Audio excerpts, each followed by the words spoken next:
అమ్మవారు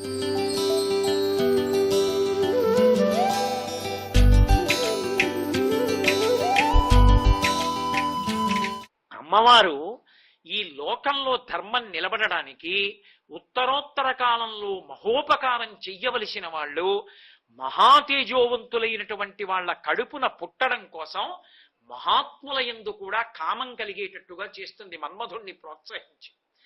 వారికి అలా కామం కలిగితే తప్ప మహాపురుష జననం జరగదు. మహాపురుష జననం జరిగితే తప్ప మన్ని ఉద్ధరించేవాడు ఉండడు. లేకపోతే పరాశర మహర్షికి సత్యవతీదేవి మీద మోహం పుట్టడం ఏమిటి? పగటిపూట రమించడం ఏమిటయ్యా అంటే మంచు తెరలు సృష్టించి చీకటిని సృష్టించి రమిస్తే వేదవ్యాస భగవానుడు పుట్టడం ఏమిటి అంటే కారణజన్మురాలైన సత్యవతీదేవి తప్ప పరాశర మహర్షి యొక్క తేజస్సుని భరించగలిగిన వాళ్ళు లేరు. ఆయనకి కామం కలిగి ఆయన తేజస్సు కదిలితే తప్ప వ్యాసుడు పుట్టడం. వ్యాసుడు పుడితే తప్ప కలియుగంలో అందరూ వేదం చదవలేరు. కాబట్టి ఆయుర్దాయాన్ని దృష్టిలో పెట్టుకుని వేదాన్ని విభాగం చెయ్యగలిగిన మహాపురుషుడు రాడు. అందుకని కామప్రచోదనం చేస్తున్నాడు. మహాపురుష జననం జరగాలి కనుక. అంతే తప్ప అర్థం అర్థం లేకుండా వాళ్ళు కామోద్రిక్తులు అవుతారని సిద్ధాంతం చేయకూడదు. అందుకే మహాపురుష జననముని విచారణ చెయ్యవద్దు అని చెప్తారు. కారణం ఏమిటంటే అది లోకోద్ధరణ కొరకు మహాత్ముల సృష్టి కొరకు అమ్మవారు కామప్రచోదనం చేయిస్తుంది. ఇంద్రుడి యొక్క కామప్రచోదనానికి ఆయన యొక్క తేజస్సు ఆ వెళ్ళిపోతున్నటువంటి వానరకాంత తోక మీద పడింది. వాలము నుండి పుట్టాడు కాబట్టి వాలి. ఆ వెళ్ళిపోతున్నటువంటి సూర్య భగవానుడి తేజస్సు ఆ వానరకాంత కంఠం మీద పడింది. అక్కడ నుంచి పుట్టాడు కాబట్టి సుగ్రీవుడు. సూర్యకుమారుడు సుగ్రీవుడు, ఇంద్రకుమారుడు వాలి. రామాయణంలో ప్రధాన పాత్రలు పోషించారు. పైకి వాలి అధర్మం చేసిన వాళ్ళ కనపడతాడు. కనపడడం ఏమి? అధర్మం చేసిన వాడే. లేకపోతే రాముడు ఎందుకు తెగటారుస్తాడు? కానీ అదొక్కటే కాదు, వాలి చేసిన గొప్ప పని ఒకటి ఉంది. ఈ బ్రహ్మాండంలో ఎక్కడెక్కడ వానర జాతులున్నా సరే వాటన్నిటినీ వ్యవస్థీకృతం చేసి తన పరిపాలన కిందకి తీసుకొచ్చాడు. తీసుకొచ్చి ఎక్కడెక్కడ ఎన్ని వానర జాతులున్నాయో చిటిక వేసి పిలిస్తే వాళ్ళందరూ వచ్చేటట్టుగా తన స్వాధీనం చేసుకున్నాడు. చేసుకుని కిష్కింద రాజధానిగా పరిపాలించాడు. అందుకే వాలి చచ్చిపోయాక సుగ్రీవుడు రాజైతే సుగ్రీవుడి చిటిక వేస్తే ఇప్పుడు ఉన్న అంకెలలో అయితే ఎన్ని సున్నలు పెట్టి రాయాలో తెలియదు. కిష్కింధకాండలో శంఖములు అద్భుతములు ఎన్ని పేర్లు వాడారు. అసలు చెట్లు చామలు పర్వతాలు కొండలు ఏవీ ఖాళీలు. అన్ని వానరములు వచ్చేసాయి. అన్ని వానరములు వచ్చి రాముడి వెంట నడిచాయంటే వాలి వ్యవస్థీకృతం చేశాడు. వాలి వ్యవస్థీకృతం చేయకపోతే తరువాతి కాలంలో రాముడి వెంట అంత వానర సైన్యం వెళ్లే అవకాశం లేదు. అది ఇంద్రతేజస్సు కదిలితే తప్ప వానరసేన వ్యవస్థీకృతం కాదు. అందుకొచ్చాడు వాలి మహాబలవంతుడి. సుగ్రీవుడు రాముడి పక్షాన నిలబడగలిగినటువంటి ధర్మాత్ముడు కావాలి. మీరు రాముడు విష్ణు అనకండి, రాముడు నరుడు అని అనుకున్నారు అనుకోండి, ఏదో ఒకసారి తప్పు చేసినా దిద్దుకుని నేనున్నాను రామా అని రాముడి వెనక తిరిగాడు. రాముడి కోసం రావణుడితో యుద్ధం చేసి ప్రాణమే పోగొట్టుకోబోయాడు. అంతటి ప్రేమ కలిగినటువంటి వాడు, అంతటి స్నేహం ఉన్నవాడు. మంచి మంచే చెడు చెడే ఏదో ఒకటి పట్టుకుని తీర్పు చెప్పి ఇంకక్కడి నుంచి అవతల వాడి శీలాన్ని నాశనం చేసేయకూడదు. అంత గొప్పవాడు సుగ్రీవుడు, ఏ సామాన్యుడు కాడు. అటువంటి సుగ్రీవుడు పక్కన నిలబడబట్టే కదా రామచంద్రమూర్తి కూడా సేద తీరారు. వెనక వానర సైన్యం వచ్చింది. సుగ్రీవుడు పక్కన ఉన్నాడు కాబట్టి రామరావణ యుద్ధంలో రాముడి వెనక వానర సైన్యం ఉంది అని నిర్ధారణ చేయవలసి ఉంటుంది. ఒక రకంగా రాముడి వలన ఉపకారం పొంది ప్రత్యుపకారం చేసినా అంత వానర సైన్యం వాలి వ్యవస్థీకృతం చేశాడు. సుగ్రీవుడు వెంట పంపాడు. అందుకోసం సూర్య తేజస్సుగా సుగ్రీవుడు వచ్చాడు. కాబట్టి పరమధర్మాత్ముడయ్యాడు వానరుల్లో. ఆయన ఏం దోషం చేయలేదు. అందుకే ఆయన పక్షాన నిలబడ్డాడు రామచంద్రమూర్తి. సూర్యనారాయణమూర్తి అనుగ్రహంగా సుగ్రీవ జననం జరిగింది కాబట్టే రామాయణంలో రాముడికి శాంతి కల్పించగలిగిన వాడు ఒకడు నిలబడ్డాడు. మహాభారతంలో అసలు సూర్యనారాయణమూర్తి అనుగ్రహం వల్ల కర్ణుడు జన్మించాడు కాబట్టే కౌరవులందరూ చచ్చిపోయారు. కర్ణుడు లేడనుకోండి, కురుక్షేత్ర యుద్ధం జరుగుతుందా అంటే చెప్పడం కష్టం. ఎందుచేతనో తెలుసా? అదొక ఆశ్చర్యకరమైనటువంటి విశేషం. అసలు మహాతల్లి ఆమె కుంతిభోజిని యొక్క సొంత కూతురు కాదు, దత్తపుత్రిక. ఆడపిల్లని దత్తత తీసుకున్నాడు, బిడ్డలు లేరని. ఎంత ఓర్పు కలిగిన తల్లి అంటే నిజంగా అంత చిన్నపిల్ల అంతఃపురంలో ఉంటే దుర్వాసో మహర్షి వస్తే పెద్దవాళ్ళెవరూ కూడా ఆయనని సేవించడానికి భయపడి ఈ చిన్నపిల్ల కుంతిదేవిని పంపించారమ్మా, నువ్వు వెళ్ళి ఆయన సేవ చేయి, నీకు ఓర్పున్నదానివని. ఎంత సేవ చేసిందంటే దుర్వాసో మహర్షి పొంగిపోయాడు. పొంగిపోయి అడగకుండా వరం ఇచ్చాడు. నీకు అంటే కర్ణజననం మహాభారతంలో కొన్ని పర్వాల్లో కొద్ది మార్పులతో ఉంటుంది. నేను ఆది పర్వంలోంచి చెప్తున్నాను. ఆవిడ చేసిన సేవకి ప్రసన్నుడైనటువంటి దుర్వాసో మహర్షి ఆ కుంతిదేవిని దగ్గరికి పిలిచాడు. పిలిచి, అమ్మా నీకు నేను వరం ఇస్తున్నాను, నువ్వు ఏ దేవతా స్వరూపాన్నైనా సరే పిలిచి వరం అడిగితే నీకు ఆ వరం కటాక్షిస్తారు, అటువంటి మంత్రాన్ని ఉపదేశం చేస్తున్నానని అడగకుండా ఉపదేశం చేశాడు. పిల్ల చిన్నది. దుర్వాసో మహర్షి వెళ్ళిపోయారు. ఒకరోజు ఆవిడ నదీ తీరంలో ఉంది. బాలభానుణ్ణి చూసింది. భాస్కరుడు ఉదయిస్తున్నాడు. ఆ బాలభానుడి యొక్క బింబం కాంతులతో ఎర్రగా ఎంత అందంగా ఉందో చూసిన పిల్ల మరులుకొంది. అబ్బా ఎంత అందంగా ఉన్నాడో, ఇంత తేజోవంతుడైన కొడుకుంటే, అలాంటి కొడుకుంటే అంటే ఆయనే ఇవ్వాలి. దుర్వాసో మహర్షి మంత్రం ఇచ్చారు కదా, ఎలా ఉంటుందో చూద్దాం అనుకుంది. తర్వాత ఏమొస్తుంది ఆలోచించలేదు. ఎందుకని? ఆలోచించగలిగినంత పరిణతి లేదు ఆ వయస్సులో. ఆలోచించక చటుక్కన నమస్కారం చేసి మంత్రజపం చేసి పిలిచింది. ఆయన ఏ హృదయంతో పిలిచిందో ఆ హృదయంతో వచ్చాడు. అందుకే మహానుభావుడు మహాభారతాన్ని ఆంధ్రీకరిస్తూ ఓ మాట అన్నారు. ఆవిడ రెండు చేతులు ఇలా ముడిచి నిలబడి నమస్కరిస్తే గగనంబున నుండి వచ్చే కమలమిత్రుడు ఎలా అంటే ఆయన యొక్క తేజో ఉగ్రత్వాన్ని ఉపసంహారం చేసేసి తరుణజ్యుతితో అన్నారంటే ఎర్రటి కాంతితో చూడగానే అబ్బా అనిపించేటంతటి ప్రసన్నమూర్తిగా నడిచొచ్చాడు సూర్యుడు. వచ్చి, నువ్వు ఏ కోరికతో పిలిచావో నాకు తెలుసు, కుమారుడు కావాలని అడిగావు కాబట్టి నీకు అనుగ్రహిస్తానన్నాడు. అప్పుడు ఆవిడికి భయం వేసింది. ఆవిడంది, నేను కన్యని, తల్లిదండ్రుల యొక్క ప్రాపున ఉండవలసిన దాన్ని. కన్యాగర్భం వచ్చి పిల్లవాడు పుడితే రేపు పొద్దున్న లోకం నింద చేస్తుంది నన్ను. నేనేం చెప్పుకుంటాను లోకానికి? అందుకని వద్దు, వెళ్ళిపోదు. దేవతలకో ధర్మం ఉంటుంది, ధర్మం అన్నది అందరికీ ఉంటుంది.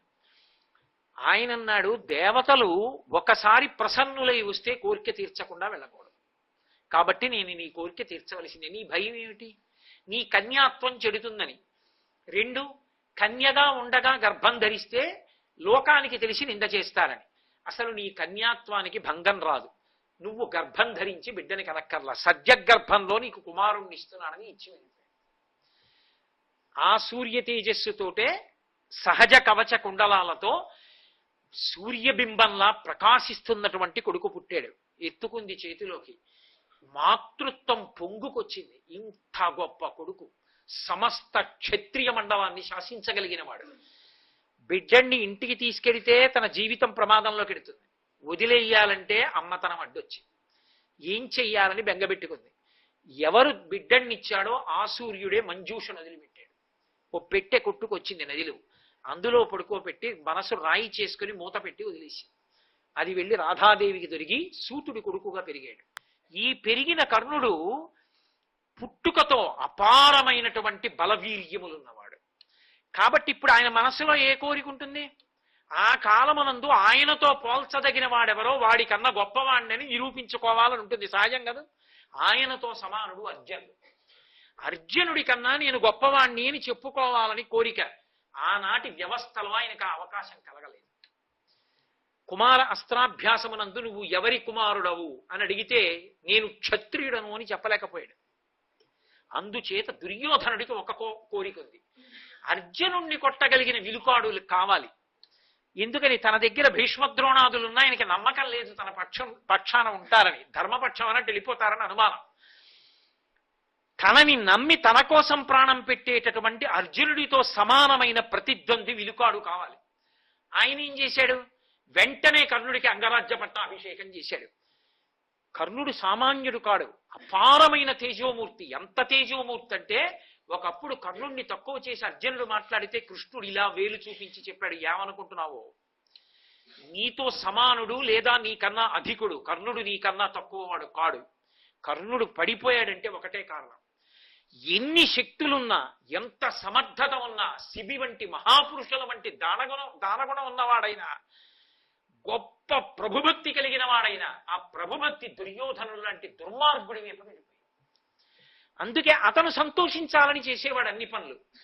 దుర్మార్గుల్ని ఆశ్రయించడం ఎంత ప్రమాదమో, అటువంటి వారి పట్ల స్వామి భక్తి ఉన్నా ప్రమాదానికి ఎడుతుంది. హనుమ స్వామి భక్తి రామచంద్రమూర్తి పక్కకెళ్ళింది. భవిష్యత్ బ్రహ్మగా అవుతున్నారు, చిరంజీవి అయ్యారు. కర్ణుడు దుర్యోధనుడి వైపు తిరిగాడు. ఆయన స్వామి భక్తి దుర్యోధనుడి వైపుకి వెళ్లడంతో కురుక్షేత్ర సంగ్రామం జరిగింది. ఎందుకంటే దుర్యోధనుడికి ఒక ప్రాపు దొరికింది. అర్జునుణ్ణి కొట్టేవాడు నా దగ్గర ఉన్నాడు, ఈ నమ్మకమే కురుక్షేత్రం జరిగేట్టు చేసింది. ఇంతటి దానగుణం కలిగిన వాడైనా ఏమి తక్కువ వాడండి. శాపాలున్నాయి, పడిపోయాడు నిజమే.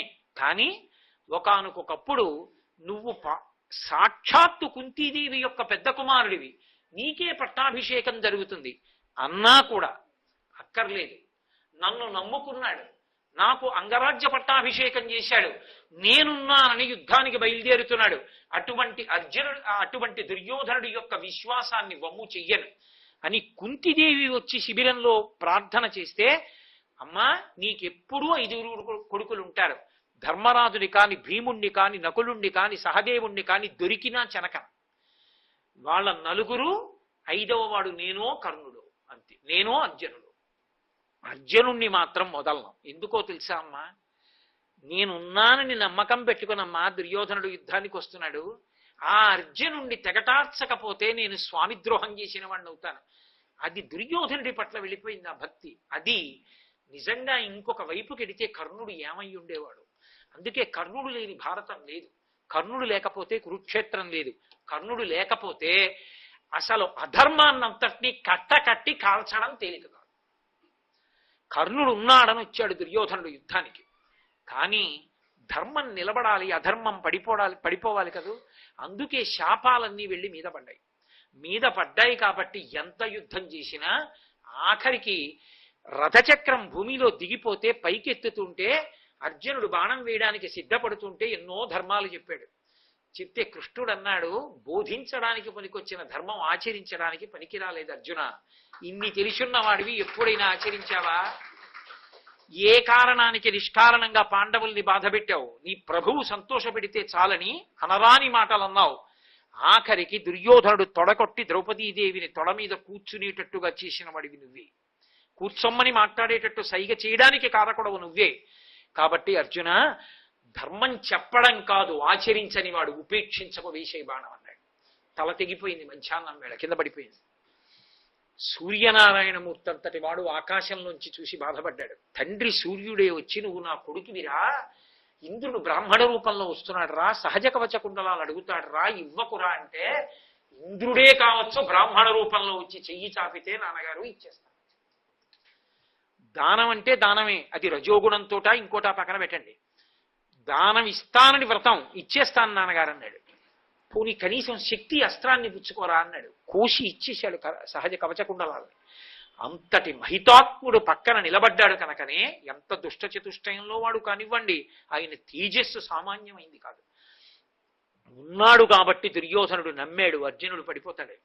నమ్మాడు కాబట్టి కురుక్షేత్రానికి వచ్చాడు కాబట్టి కౌరవ సేనలన్నీ పడిపోయాయి కాబట్టి అధర్మం నశించి ధర్మం నిలబడింది. అందుకు కదు ధర్మక్షేత్రే కురుక్షేత్రే అని మొదలు పెడతాం భగవద్గీత. అది ధర్మక్షేత్రం, అక్కడ పడిపోవాలి అధర్మం అంతా. కట్టకట్టుకు రావడానికి కారణం కర్ణుడు లేనినాడు వీళ్ళందరూ కలిసి రారు. కాబట్టి సూర్యపుత్రుడైనటువంటి కర్ణుడు ఉన్నాడు కాబట్టే మహాభారతంలో అధర్మం అంతా పడిపోయింది. రామాయణంలో సూర్యపుత్రుడైన సుగ్రీవుడు ఉన్నాడు కాబట్టే రామచంద్రమూర్తికి ప్రాపు దొరికింది కథ బాహ్యంలో చూస్తే. లోపల విశేషాలు ఏమైనా చెప్పండి, పైకి నరుడి యొక్క కథగా రాముడికి ప్రాపు సుగ్రీవుడి దగ్గర నుంచి దొరికింది అంతే. వానర సైన్యం ఆయన నుండే లభించింది కాబట్టి మంచి మిత్రుడు లభించాడు. ఇవి అంత కష్టంలో ఉన్న వాడికి ఉపశాంతి కారకములే అంతవరకు. కాబట్టి సూర్యనారాయణమూర్తి యొక్క అనుగ్రహం రామాయణంలోనూ మహాభారతంలోనూ కూడా ఆయన ఆచలలో వచ్చిన వారు ఉన్నారు కాబట్టే ధర్మం నిలబడింది, అధర్మం మడిసిపోయింది. ఒకానొకప్పుడు కురుక్షేత్ర సంగ్రామం అంతా పూర్తయిపోయిన తర్వాత కృష్ణ పరమాత్మ ఆ యుద్ధం చేసినటువంటి రథాన్ని నదీ తీరానికి తీసుకెళ్లి అర్జునుడితోటి, అర్జున ఈ రథం దిగిపోయి నీ అక్షయబాణ తూణీరాల్ని, రథంలో నీకున్నటువంటి సంబారాల్ని తీసుకుని దూరంగా వెళ్ళి నిలబడన్నాడు. ఏం బావా అన్నాడు. తీసుకుని వెళ్ళి నిలబడు చెప్పాను అన్నాడు. ఆయన అన్నీ తీసుకుని దూరంగా వెళ్ళి నిలబడ్డాడు. స్వామి హనుమ వంక చూశారు, కేతనం వంక. పతాకం మీద ఉన్నారు కాదు, స్వామి హనుమ ఇక మీరు వెళ్ళిరండి, బయలుదేరండి అన్నారు. హనుమ పతాకం నుంచి వెళ్ళిపోయారు. వెళ్ళిపోగానే కృష్ణ పరమాత్మ రథ పగ్గాలు విడిచిపెట్టేసి ఒక్కసారి రథంలోంచి దిగ్గున దూకారు దూరంగా. దూకడం ఏమిటి, రథం భగ్గున కాలిపోయింది. కాలిపోగానే అర్జునుడు తెల్లబోయాడు. బావా రథం ఎందుకు అలా భగ్గున కాలిపోయిందని అడిగాడు. అర్జున ఇది ఎప్పుడో కాలిపోయింది. భీష్మ, ద్రోణ, కర్ణ, కృపాచార్యాది వీరులు వేసినటువంటి అస్త్రముల యొక్క వేడికి రథం తగలబడిపోయింది. అది తగలబడిపోతే లోపల నువ్వున్నావు, అందుకని ఇన్నాళ్లు దాన్ని ఉంచారు. యుద్ధం అయిపోయింది, నీకు విజయం కట్టబెట్టారు, అందుకే కాలిపోవడానికి అనుమతించారు. ఆ అస్త్రముల యొక్క ప్రభావం చూడడాన్ని అనుగ్రహించారు. అంటే కర్ణుడు విడిచిపెట్టిన అస్త్రాలు అర్జునుడి రథం మీద ఎంత ప్రభావం చూపించాయో చూడండి. అంతటి మహానుభావుడు సూర్యనారాయణమూర్తి యొక్క జోక్యం, ఆయన యొక్క అనుగ్రహం, ఆయన యొక్క అంశ ఎక్కడ ఉన్నా సరే ఏదో ఒక రూపంలో ధర్మరక్షణ కొరకు నిలబడుతూ ఉంటుంది. ఆయన అనుగ్రహం ధర్మాన్ని రక్షించడం, ఆయన యొక్క దర్శనం ధర్మబుద్ధిని మనస్సు లోపల ప్రచోదనం చేయడం. ధర్మో రక్షతి రక్షిత. ఈ దేశం వేదభూమి, ఈ దేశం ఋషిభూమి, ఈ దేశం కర్మభూమి. ఈ దేశంలో సమస్త వాంగ్మయ సారము రెండక్షరములే, ధర్మం. ఆ ధర్మము రక్షించి తీరుతుంది. ఆ ధర్మమునందు అనురక్తి కలగాలంటే ప్రతిరోజు ఒక్కసారి వెలుగుల ముద్ద ఆయన వంక చూస్తే చాలు, సుషుమ్న నాడి ప్రచోదనాన్ని పొందుతుంది, బుద్ధి వికసనాన్ని పొందుతుంది. అందుకే తామర పువ్వులు వికసిస్తాయి, లోపల ఉండేటటువంటి హృదయ పద్మములు వికసనాన్ని పొందుతాయి, మంచి బుద్ధి కలుగుతుంది. అంత గొప్పవాడైనటువంటి ఆ సూర్యనారాయణ మూర్తికి ప్రతిరోజు తప్పకుండా చేసేటటువంటి నమస్కారం అందరి యొక్క అభ్యున్నతికి కారకమై అందరి యొక్క బుద్ధులు కూడా ధర్మమునందు అనురక్తిని పొందేటట్టుగా ప్రచోదనం చేస్తాయి. ధర్మాన్ని ఆశ్రయించిన నాడు, అందరూ ధర్మాన్ని పట్టుకున్న నాడు అంతకన్నా జీవితాలకు అభ్యున్నతి ఏముంటుంది? కాబట్టి సూర్యోపాసనకు మన దేశంలో అంత విశిష్టమైనటువంటి స్థానం ఉన్నది. అటువంటి సూర్యనారాయణమూర్తి వైభవం రామాయణ భారతాది పురాణములలో ఎంత గొప్పగా చెప్పబడిందో. అసలు భాగవతంలో అయితే భీష్ముడు అప్పశయ్య మీద పడుకుని సూర్యుడిని ఉపమానంగా పెట్టి స్తోత్రం చేస్తాడు. ఒక సూర్యుండు సమస్త జీవులకు తానొక్కొక్కడైతో చపోలిక ఏ దేవుడు సర్వకాలము మహాలీలన్ని జోత్పన్య జన్య కదంబముల హృత్ సరోరహములను నానా విధానోరూపకుడైనొట్టితోచు హరినే ప్రార్థింతు నశ్రాంతమునంటాడు. ఒక్క సూర్యుండు సమస్త జీవులకు తానొక్కొక్కడైతోచు పోలిక. ఒక్క సూర్యుడే, ఎవరు చూస్తే వాళ్ళు అడిగో నేనే సూర్యుడికి నమస్కరిస్తున్నాను, సూర్యుడిని నువ్వు చూస్తున్నాడంటే ఎన్ని కోట్ల మందికైనా సరే నాతోనే చూస్తున్నాడన్నట్టుగా ఉంటాడు. ఉండేటటువంటి ఆ సూర్యనారాయణమూర్తి ఉన్నాడే, ఆయనే శ్రీహరి, ఆయనే లోపల ఉన్నటువంటి అంతరాత్మ, ఆయనే మంగళకరుడైనటువంటి పరమశివుడు, ఆయనే మూడు మూర్తులు కలిసిన పరబ్రహ్మ స్వరూపం, ఆయనే వేదత్రయీ శరీరముగా కలిగినటువంటి మూల కందము. అటువంటి భగవాను రోజు దర్శనం చేయడానికి ఏ దేవాలయానికి కూడా వెళ్ళక్కర్లేదు. అలా ఒక్కసారి బయటికి వచ్చి చూస్తే చాలు, మాంసనేత్రానికి దర్శనం అవుతాడు.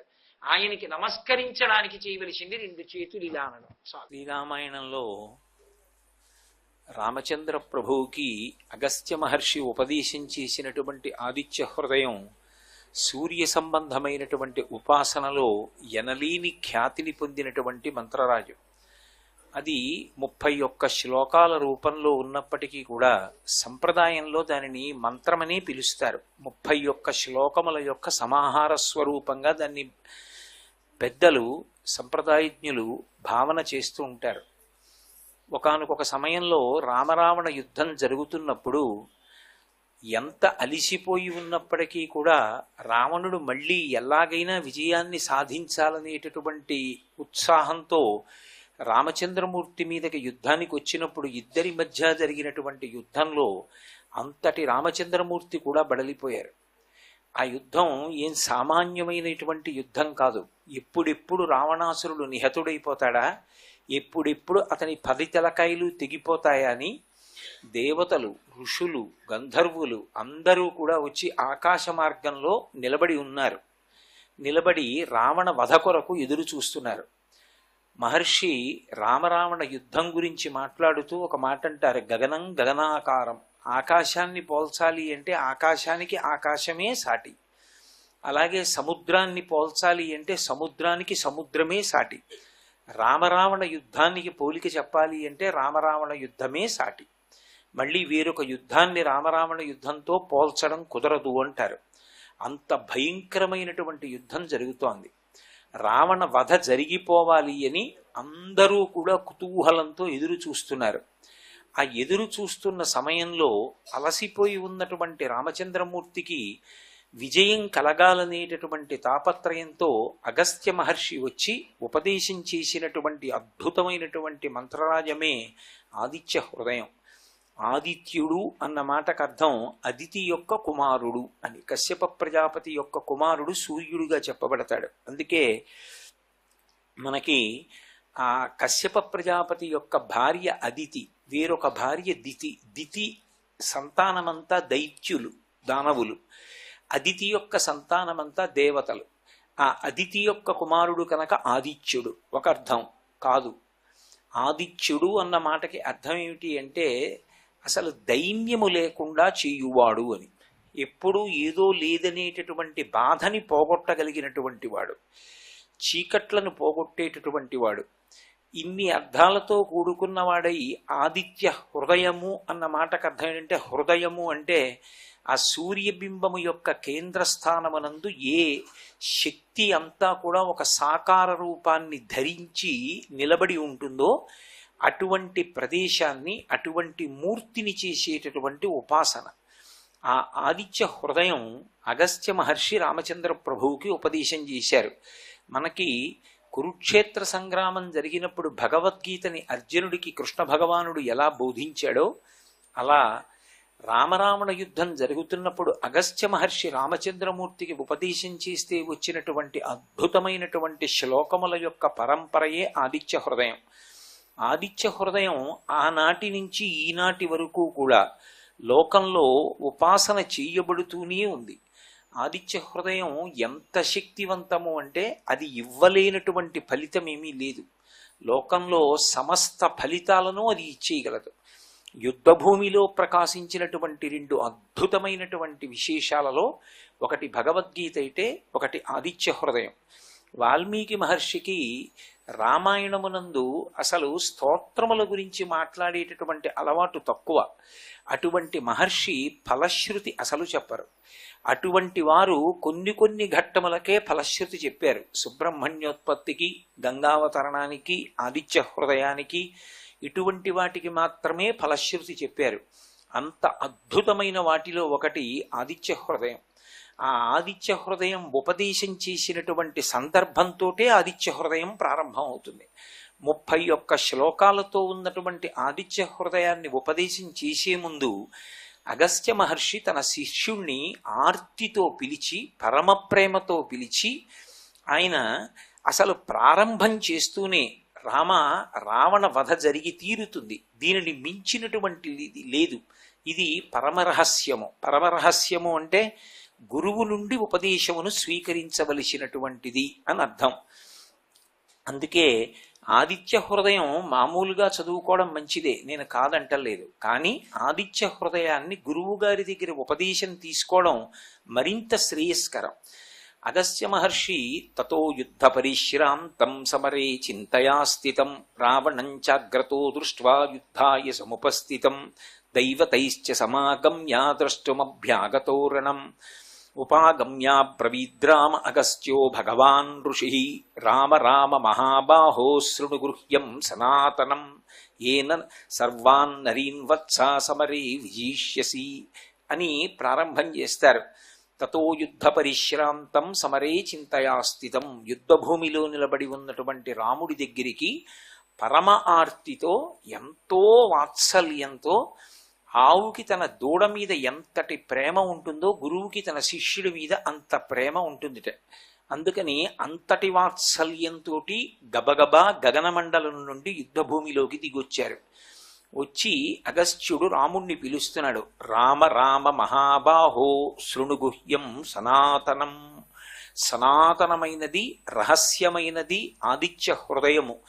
సూర్యునిలో ఉండేటటువంటి అనుగ్రహ శక్తిని ఎందు ప్రవేశించి ఉత్సాహాన్ని పొంది నీ ఎదుట ఉన్నటువంటి లక్ష్యాన్ని ఛేదించడానికి వీలైనటువంటి స్థితిని కల్పించడానికి నీకు ఈ ఉపదేశం చేస్తున్నాను. సర్వం శ్రీ ఉమామహేశ్వర పరబ్రహ్మార్పణమస్తు. స్వస్తి.